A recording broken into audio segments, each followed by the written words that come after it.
Hi friends, welcome to Hemamalini's YouTube channel. இன்றைக்கி நம்ம ஒரு இன்ட்ரெஸ்டிங்கான டாப்பிக்கை பற்றி தான் பார்க்க போகிறோம். அது என்ன டாபிக்னால் கடன் பிரச்சனை. கழுத்தை நெரிக்கும் கடன் பிரச்சனை.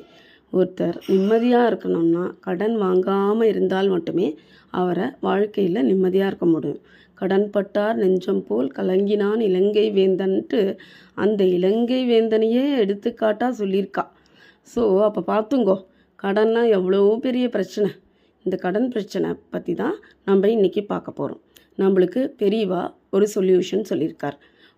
ஒரு நாள் காஞ்சி மடத்தில் என்ன பண்ணிட்டு இருக்கா, எல்லாரும் ஆசீர்வாதம் வாங்கிறதுக்கு வந்திருக்கா. எப்பயும் போல் பெரியவா இருந்தாலே மடத்தில் எப்பயும் கூட்டமாக இருக்கும். அந்த கூட்டத்தில் எல்லாரும் ஆசீர்வாதம் வாங்கிட்டு இருக்கா. கூட்டத்தில் என்ன பண்ணா, ஒரு 50 வயசு 55 வயசு இருக்கிற ஒருத்தர் 2 இளைஞர்களோட, அதாவது அவரோட பசங்களோட கைத்தாங்களாக வந்துட்டுருக்கார். கண்ணீர் தழும்ப அந்த 2 பசங்க அவள் அப்பாவை அழிச்சுட்டு வந்துட்டுருக்கா. அப்போது பெரியவா தூரக்க இருந்து பார்க்குறான். பார்த்துட்டு என்ன சொல்கிறா, நீங்கள் கிட்ட வாங்கோ, அவளை வர சொல்லுங்கோ அப்படின்னு அவளோட சிஷ்ய கொடிகள் கிட்ட சொல்கிறான். சிஷ்யா வந்து உங்களை பெரியவா கூப்பிட்றா, கிட்ட வாங்கோ அப்படின்னு சொல்லிட்டு கிட்ட வந்துட்டான். கிட்ட வந்துட்டப்புறம், என்ன குழந்த, என்ன கடன் பிரச்சனையால் வந்திருக்கியா, என்ன ஆச்சு அப்படின்னு சொன்னான். எப்படி பெரியவா, சரி சொல்லு, எல்லாம் அந்த அம்பாள் இருக்கா, சொல்ல வந்ததை சொல்லு, தயங்காத சொல்லு, எல்லாமே அந்த அம்பாள் பார்த்துப்பா, நீ வந்து தைரியமாக சொல்ல வந்ததை சொல்லு அப்படின்றார். உடனே அந்த 2 பேர் அவள் பசங்க என்ன பண்ணுறா, அப்பாவால் பேச முடியல. அப்பா வந்து ரொம்ப பெரிய பிஸ்னஸ் மேனாக இருந்தார், கொடிக்கட்டி பறந்துட்டு இருந்தார். பட் இப்போ என்ன ஆகிடுத்தோ, சமீப காலமாக ஒரு 2 வருஷமாக என்ன ஆகிடுத்தோ, அப்பாவுக்கு பிஸ்னஸ் லாஸ் ஆகி ரொம்ப கடன் ஆகிடுத்து பிஸ்னஸில். ஸோ சித்த பிரம்ம புருஷா மாதிரி ஒன்றுமே பேச மாட்டேங்கிறார், சாப்பிட மாட்டேங்கிறார். இயல்பான வாழ்க்கையில் அப்பா இல்லவே இல்லை. அதை பார்த்தா எங்களுக்கெல்லாம் மனச்சோர்வாக இருக்குது, ரொம்ப பயமாக இருக்குது. கடன் வேறு தலைக்கு மேலே இருக்கிறதால கடங்காரெல்லாம் ஆற்றுக்கு வந்து சத்தம் போடுறா. ஸோ எங்களுக்கு வந்து ரொம்ப மனவேதனையாக இருக்குது, கஷ்டமாக இருக்குது. இதை போக்குறதுக்கு நாங்கள் என்ன பண்ணணும், ஏதாவது ஒரு வழி சொல்லுங்கோ பெரியவா அப்படின்னு பசங்க கேட்குறா. ஏன்னா அப்பாவால் தான் பேச முடியலையே, அவர் தான் கண்ணீர் கம்பளையுமாக நின்றுருக்காரு. அதனால் இவா கேட்குறான். அப்போ பெரியவா திருப்பியும் கேட்குறான், சரி உனக்கு கடன் பிரச்சனை முடிஞ்சதுன்னா நீ நிம்மதியாயிடுவ, அப்படி தானே சொல்ல வர? ஆமாம் பெரியவா, கடனால் எங்களால் இருக்கவே முடியல, ரொம்ப மனவேதனையும் கஷ்டமும், ஒன்றுமே இயல்பான வாழ்க்கை எங்களால் வாழ முடியல பெரியவா அப்படின்ட்டு சாஷ்டாங்கமாக பெரியவாவையே சரணாகதி அடைஞ்சிட்றா. பெரியவா இப்போ அதுக்கு ஒரு தீர்வு சொல்கிறா. பெரியவா என்ன சொல்கிறா, குழந்தே, நீங்கள் 2 பேரும் வந்திருக்கீள், உங்கள் அம்மா வரல.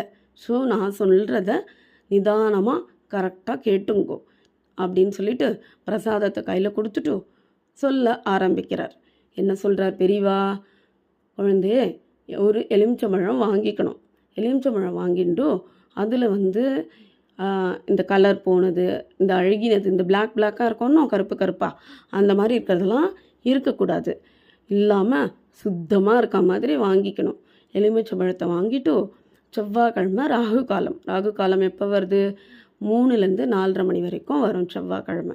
ராகு காலத்தில் சுவாமி முன்னாடி போய் உட்காந்து நெய் விளக்கோ நல்லெண்ணெய் விளக்கோ 2ல் ஏதாவது ஒரு விளக்கு ஏற்றிட்டு பெரியவா முன்னாடி, பெரியவா படம் இருந்தால் பெரியவா படம் முன்னாடி உக்காண்டுங்கோ, இல்லை சுவாமி அறையில் உக்காண்டுங்கோ. உட்காந்துட்டு இந்த மாதிரி அந்த எலுமிச்சம்பழத்தை சுவாமிக்கிட்ட வச்சுட்டு நன்னா பிரார்த்தனை பண்ணுங்கோ, மனமுருக பிரார்த்தனை பண்ணுங்கோ. பகவானே, காமாட்சி, நான் மனசில் நினச்சின்னு இருக்கேன், கடன் எல்லாம் எனக்கு போயிடணும், என்னால் பட்ட கடன் எல்லாமே போயிடணும், எங்கள் வந்து நல்லா நிம்மதியாக இருக்கணும் அப்படின்றத நீங்கள் மனப்பூர்வமாக அப்படியே அம்பாளையே காமாட்சியவே சரணாகதி அடைஞ்சிருங்கோ. நீதாம்மா எனக்கு துணை, சர்வமும் நீதான் அப்படின்ற மாதிரி அப்படியே சாஷ்டாங்கமாக காலை பிடிச்சுட்டுருக்கோம். அந்த அம்பாள் கைவிட மாட்டான் அப்படின்னு சொல்கிறா பெரியவா. சொல்லிவிட்டு அதுக்கப்புறம் என்ன பண்ணணும், நன்னா வேண்டின்ட்டு அந்த எலுமிச்சம்பழத்தை எடுக்க சொல்லிவிட்டு கருப்பு துணி, நம்ம பாத்தில் ப்ளவுஸ் பிட் மாதிரி இருக்குமோ அந்த மாதிரி கருப்பு துணி எடுத்துட்டு கருப்பு துணியில் முடி போட்டுங்கோ. போட்டுன்ட்டு ரைட் சைடு தலைக்கு மேலே ரைட் சைடு 3 வாட்டியும் லெஃப்ட் சைடு 3 வாட்டியும், அதாவது வலதுபுறம் 3 வாட்டியும் இடதுபுறம் 3 வாட்டியும் சுற்றி அது என்ன பண்ணுங்கோ, ஒரு நீர்நிலையிலையோ குப்பை தொட்டிலையோ போட்டுருங்கோ. போட்டு விட்டுட்டு முடிஞ்சிடுத்தோம். இதோட இந்த பரிகாரம் முடிஞ்சிடுத்தோம். அப்புறம் என்ன செய்ய சொல்கிறார், இது செவ்வாய்க்கிழமை 3 வாரம் பண்ணணும். ஒரு வாரம் மாத்திரம் இல்லை, 3 டைம்ஸ் பண்ண சொல்கிறார். ஃபஸ்ட்டு செவ்வாய், செகண்ட் செவ்வாய், தேர்டு செவ்வாய், 3 செவ்வாய் தொடர்ந்து பண்ணிகிட்டே வர சொல்கிறார். நீங்கள் கண்கூடாக பார்க்கலாம். அந்த 3 வாரத்திலேயே கடன் குறையிறதையும் கண்கூடாக பார்க்கலாம். இந்த காமாட்சி அருள் புரிவா, காமாட்சி துணை நிற்பா, காமாட்சியே கதி அப்படின்னு சொல்லிட்டு நீங்கள் இதை பண்ணுங்கோ. ஆற்றுல போய் எல்லாரும் ஃபேமிலியாக உட்காந்து பண்ணுங்கோ. அப்படி இல்லைன்னா கடன்பட்டவர் மட்டும் இதை பண்ணுங்கோ. நன்னா கேட்டுங்கோ, கரெக்டாக கேட்டுண்டோ. இதை புரியறதா உங்களுக்கு நான் சொல்கிறது நன்னா புரியறதுன்னு நினைக்கிறேன். ஒரு எலுமிச்சை பழத்தை சுவாமி முன்னாடி வச்சுண்டோ, நன்னா பிரார்த்தனை பண்ணிண்டோ, எனக்கு கடன் போயிடணும், எங்கள் ஆற்றுலேருந்து வறுமை நிலை போய் விட வேண்டும், எனக்கு செல்வம் சேர வேண்டும். வறுமை போயிடுத்தினாலே செல்வம் என்னாகும், தானாக சேரும், அது வர வேண்டும் அப்படின்ட்டு நன்னா 1 வாரம் இல்லை 3 வாரமும் தொடர்ந்து பண்ணி பிரார்த்தனை பண்ணிங்கோ. அதுக்கப்புறமா இந்த காக்கா குருவிலாம் இருக்கணும், அதுக்கு வெயில் காலம் மழை காலம் எந்த காலமாக இருந்தாலும் அதுக்கு கொஞ்சம் போல் பச்சரிசியும் தண்ணியும் ஒரு கப்பில் வச்சுடுங்கோ. மொட்டை மாடியிலையோ இல்லை கீழேயோ எங்கேயாவது ஒரு இடத்துல வச்சுடுங்கோ.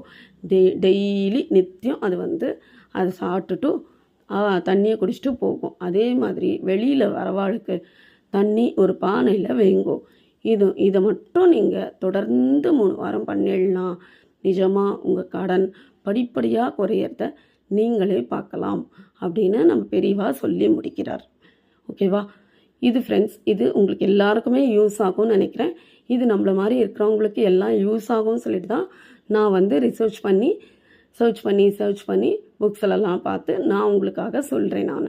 ஓகே ஃப்ரெண்ட்ஸ், நெக்ஸ்ட்டு வீடியோவில் நெக்ஸ்ட்டு நல்ல கண்டென்ட்டில் பார்க்கலாம். இதை லைக் பண்ணுங்கோ, ஷேர் பண்ணுங்கோ, சப்ஸ்கிரைப் பண்ணுங்கோ, உங்கள் ஃப்ரெண்ட்ஸ்க்கெல்லாம் ஷேர் பண்ணுங்கோ. வீடியோவை தயவு செஞ்சு தள்ளி பார்க்காதீங்கோ.